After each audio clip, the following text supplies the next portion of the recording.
अपघ्नन्तो अरावणः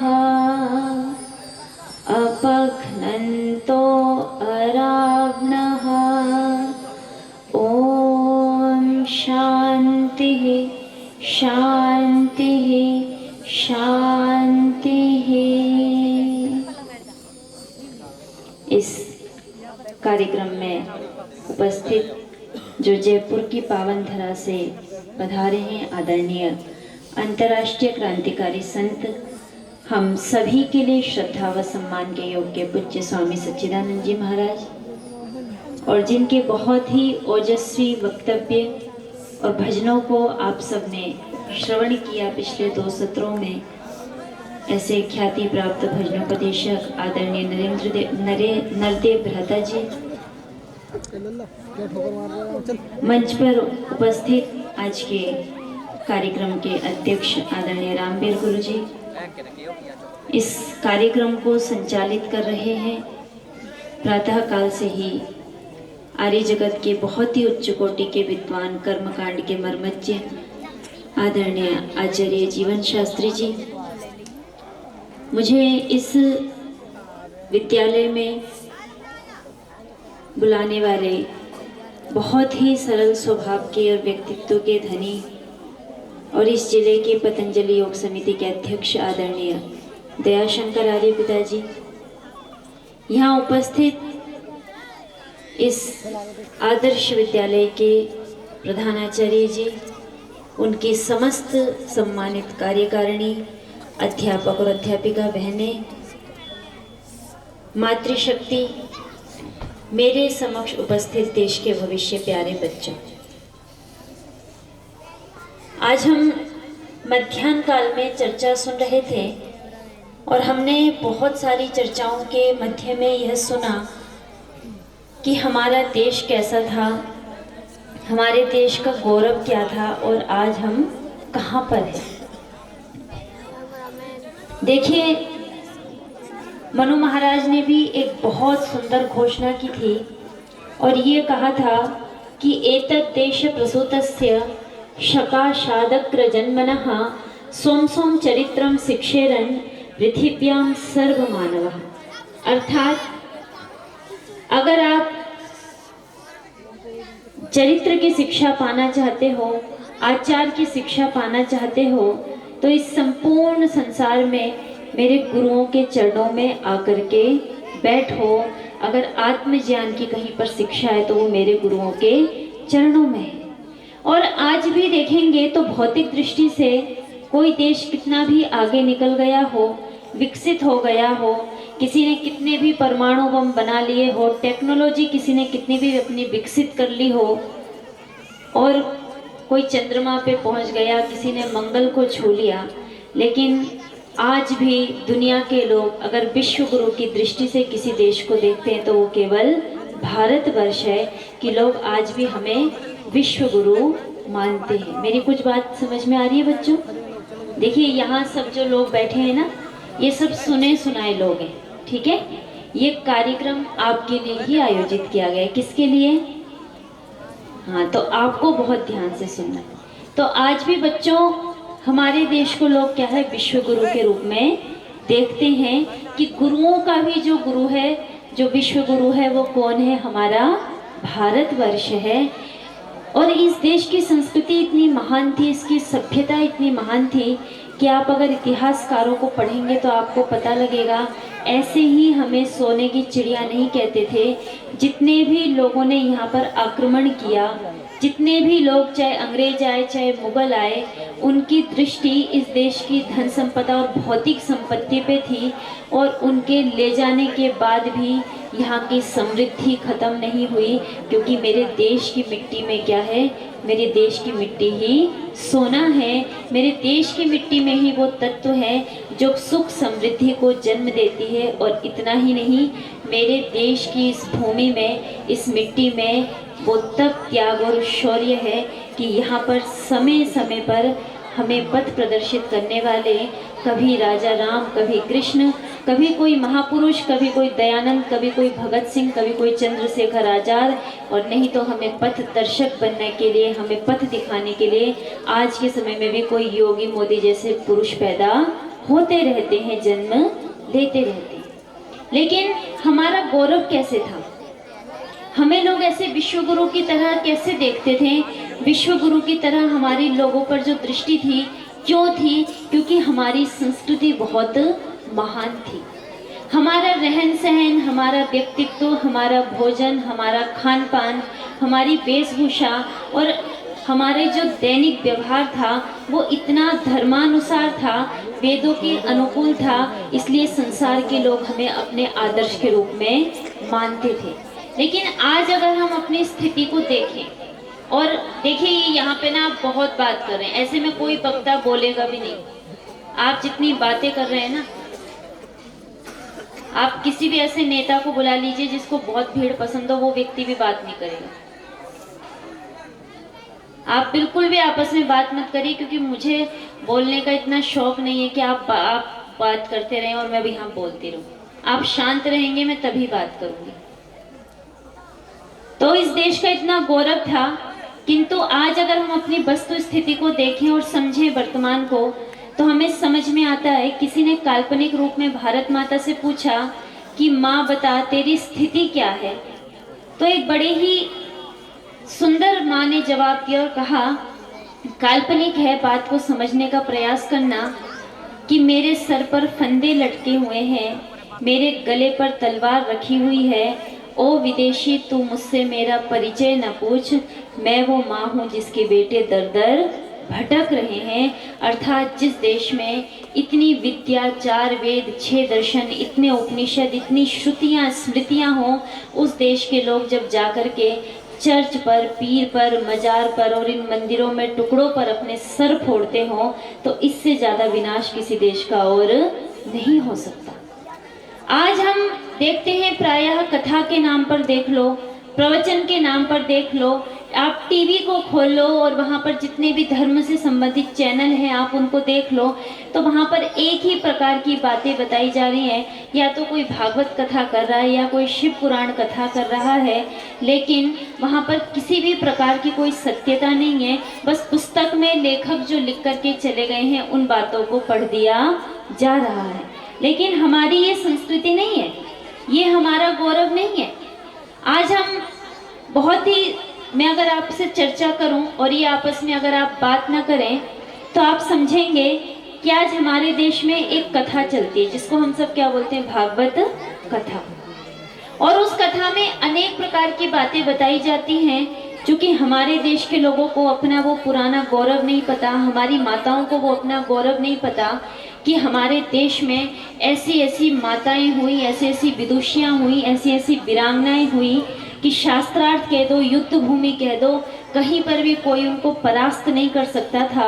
ऐसा जिस देश का गौरव था, आज जब बड़े बड़े मंच से हमारे कथाकार किसी भी प्रकार की अनर्गल बातें करते हैं, किसी भी प्रकार की असत्य बातें करते हैं और पाखंडमय बात करते हैं, तो हम लोगों के पास दूसरा कोई रास्ता नहीं बचता। अभी तो क्या है, हम सब लोग हाथ उठा करके क्या बोलते हैं, राधे राधे। महर्षि देव दयानंद सरस्वती जी ने सबसे ज़्यादा अगर प्रहार किसी पर किया तो उनको पता था कि भारत रूपी जो नैया है, ये जो नाव है, इसको अगर किसी ने, अगर इसमें पानी भरा है, अगर इस नैया में कुछ विकार आए हैं तो वो इस कारण से आए हैं कि यहाँ पर एक बहुत बड़ी समस्या है, पाखंड और अंधविश्वास। यहाँ के लोग पाखंड में त्रस्त हैं, जो जैसा कह देता है उसको वैसा मान लेते हैं। बच्चों, इस बात को समझो, क्योंकि आप लोग प्रायः अपने घरों में रहते हो और आप कई प्रकार के टीवी सीरियल्स देखते हैं। अभी कुछ दिनों पूर्व मैंने एक बड़ी सुंदर चर्चा सुनी, और जब वो चर्चा चल रही थी तो वहाँ बैठे हुए लोग तो इतने सुंदर थे कि उन्होंने एक बार भी उन गुरुजी से प्रश्न नहीं किया, और गुरुजी कह रहे थे कि राम जी ने क्या है, 999 बार रासलीलाएं की। कितनी बार की बच्चों? 999 बार। राम जिनके बारे में अगर आप पढ़ेंगे तो आपको पता लगेगा, और महर्षि देव दयानंद की दृष्टि से देखेंगे तो आपको समझ में आएगा कि महर्षि देव दयानंद सरस्वती जी उनको मर्यादा पुरुषोत्तम राम कहते हैं। क्या कहते हैं? मर्यादा पुरुषोत्तम राम, अर्थात पुरुषों में जो उत्तम है। एक होता है ना बच्चों गुड, और एक क्या होता है? Very good. एक होता है गुड और एक जो पुरुषों में भी उत्तम है। ऐसे जो राम हैं जिन्होंने कोई ऐसा पाप कर्म नहीं किया, एकमात्र अपनी पत्नी देवी सीता के साथ जो पत्नी व्रत बन करके रहे, ऐसे जो राम हैं उनको वो क्या कह रहे हैं कि इन्होंने 999 बार रास लीलाएं की। और ऐसी बातें करते समय वहाँ जितने लोग बैठे हैं वो उनकी बातों को सुन रहे हैं, क्योंकि मुझे ऐसा लग रहा था कि वहाँ जितने लोग बैठे हैं किसी ने भी कभी वाल्मीकि रामायण को उठा करके नहीं पढ़ा। हमारे देश में नहीं, अभी तो विदेशों में भी रामायण की कथा होती है, रामायण सुनी जाती है, और विश्व की अनेक भाषाओं में और देश की अनेक, कन्नड़ में, तमिल में, हमारे यहाँ पे अवधी में रामचरितमानस, राधे श्याम रामायण, कंबर रामायण, अनेक प्रकार की रामायण लिखी गई। क्योंकि राम का चरित्र बच्चों इतना उदात्त है, राम का चरित्र इतना महान है कि कवि कहते हैं कि राम तुम्हारा चरित्र स्वयं काव्य है, कोई कवि बन जाए सहज संभाव्य है। इतना उत्तम चरित्र है, और आप सब भी रामायण को टीवी के माध्यम से देखते हैं। लेकिन राम की प्रामाणिकता कहाँ पे सिद्ध होती है? राम की प्रामाणिकता वहाँ पर सिद्ध होती है जब हम महर्षि वाल्मीकि को पढ़ते हैं। जब महर्षि वाल्मीकि पहली बार नारद से पूछते हैं, किससे पूछते हैं बच्चों? नारद से, कि संसार में ऐसा कौन है, इतना श्रेष्ठ कौन है, किसके अंदर ये इतने उदात्त ज्ञान, इतने अच्छे गुण हैं। तो वो उनको बताते हैं कि रघुकुल में राजा दशरथ के यहाँ पर एक पुत्र का जन्म हुआ है जिनका नाम क्या है? राम है। और वो वहाँ पर उनको संबोधित करते हुए बोलते हैं कि वो कैसे हैं, कि समुद्र इव गांभीर्ये, समुद्र के समान उनमें गंभीरता है, धैर्येण हिममानिवा, हिम के समान धैर्यशाली हैं, आर्य सर्वगुणोपेतः, आर्य कह करके उनको संबोधित करते हुए कहते हैं सारे गुणों से ओतप्रोत हैं। ऐसे कौशल्या के जो नंदन राम हैं वो क्या है, इस समय त्रेता युग में क्या है, सबसे उत्तम गुण वाले हैं और सबसे वैभवशाली हैं, सबसे ज़्यादा चरित्र में उनकी उत्तमता है, ऐसे राम हैं। और महर्षि वाल्मीकि जब उस रामायण को लिखते हैं तो आज हमारे देश में अभी राम मंदिर लगा और हम लोग बहुत नारे लगा रहे थे। क्या नारे लगा रहे थे? जय श्री राम। जय श्री राम के झंडे लेकर के लोग सड़कों पे निकले हुए थे। लेकिन राम का चरित्र देखिए। और यहाँ जितने लोग बैठे हुए हैं, मैं आपसे एक प्रश्न पूछना चाहती हूँ, इन बच्चों से तो नहीं, ये बताइए राम का जीवन वेद के सिद्धांतों का प्रयोग है या सिद्धांत है?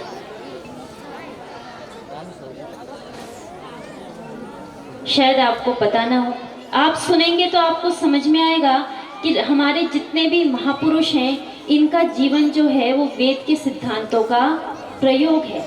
हम जय श्री राम के बहुत नारे लगा रहे थे, लेकिन उस घटना को देखिए जब आपके देश में एक माँ कमरे के अंदर मर जाती है, 6 महीने तक कोई खोलता नहीं, और जब हम खोलते हैं तो देखते हैं कि उसका कंकाल पड़ा हुआ है। आप देखिए कि दूर से विदेश में बैठे हुए ही पुत्र अपने पिता को श्रद्धांजलि दे देते हैं, लेकिन उस देश के लोग जय श्री राम के नारे लगा रहे हैं, लेकिन राम ने क्या किया वो हम नहीं देख रहे हैं। कि कलयुग इतना विकराल रूप ले रहा है कि आज का राम क्या है, दशरथ को वनवास दे रहा है। और उस घटना को देखिए कि जब राम को पता चलता है कि सुबह मेरा राज्याभिषेक होने वाला है, लेकिन वो राज्याभिषेक का मुहूर्त निकाल देते हैं।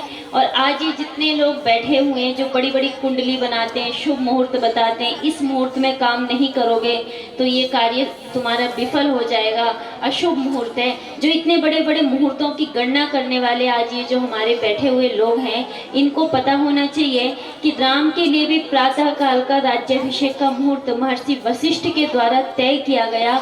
तो मैं जानना चाहती हूँ कि आज ये जितने बड़े बड़े पंडित तिलकधारी लोग बैठे हुए हैं, क्या ये उनसे ज़्यादा वेदों के विद्वान हैं? क्या उनसे ज़्यादा शास्त्रों को जानते हैं? अरे उन्होंने जो मुहूर्त बताया था, सुबह राम का राज्याभिषेक होने वाला है और पिता उनको बुलाते हैं और कहते हैं माता कैकेयी के निवेदन पे कि उन्होंने 2 वर मांगे थे। आज का राम होता तो कह देता कि मुझे क्या करना है, वचन आपने दिए थे, आप देखो, आप पालन करो। लेकिन वो तो त्रेता युग के राम थे। जैसे ही उनको कहा गया कि राम तुम्हें 14 वर्ष के लिए वनवास जाना है और भरत इस राजगद्दी पे बैठेंगे, तो ऋषि वहाँ एक श्लोक के माध्यम से राम की स्थिति बताते हैं कि आहूतस्य अभिषेकाय विसृष्टस्य वनाय च न मया लक्षितस्तस्य स्वल्पप्यकारो विभ्रमः, कि वो जिस समय राज्याभिषेक के लिए बुलाए गए थे और जिस समय वन भेजे जा रहे हैं, दोनों समय में मैंने उनके मुख पर एक भी चिंता की रेखा, एक भी आकार नहीं देखा, क्योंकि राम तो राम थे, सुख और दुख में सम रहते थे। राजगद्दी भाई को मिली है, उसमें भी वो दुखी नहीं है, स्वयं को बन जाना पड़ रहा है, उसमें भी दुखी नहीं है। और देखिए, पिता के एक वचन को निभाने के लिए राम 14 वर्ष के लिए वनवास चले जाते हैं।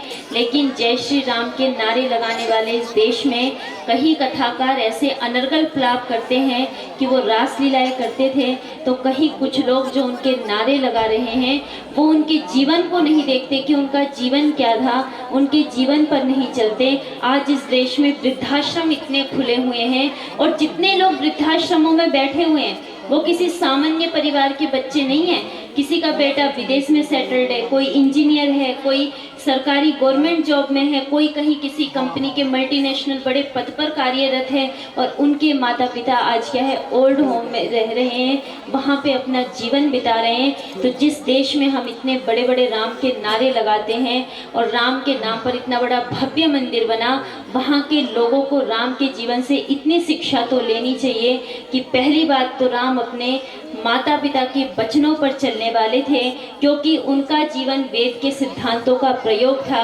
वेद में एक मंत्र आता है, अनुव्रतः पितुः पुत्र मात्रा भवतु सम्मनः, कि पिता जो है वो माता के वचनों का, बेटा जो है वो पिता के वचनों का अनुव्रती बने।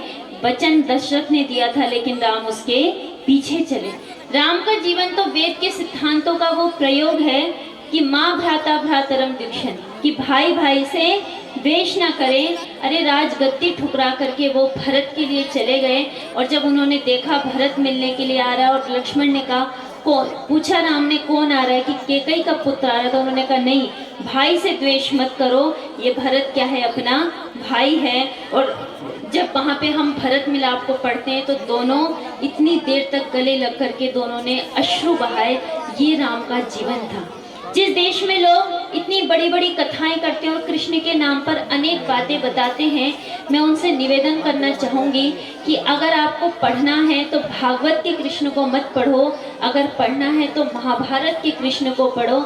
अरे हम तो आज के समय के लोग हैं। उस समय जब राजसूय यज्ञ हो रहा था और पूछा गया कि भाई किसको इस बड़े आसन पर, उच्च आसन पर बिठाया जाए, किसको अर्घ्य दिया जाए, ऐसे समय में जब भीष्म पितामह ने कहा कि कृष्ण को बिठाओ, वहाँ पर शिशुपाल ने उनको अनेक गालियाँ दी, लेकिन आज के भागवताचार्यों के क्या है तरह उन्होंने उनके चरित्र पर, उनके जीवन पर कोई प्रश्न चिन्ह नहीं खड़ा किया। उनको रासलीला करने वाला नहीं कहा, उनको 2 पत्नी रखने वाला नहीं कहा, उनको व्यभिचारी नहीं कहा।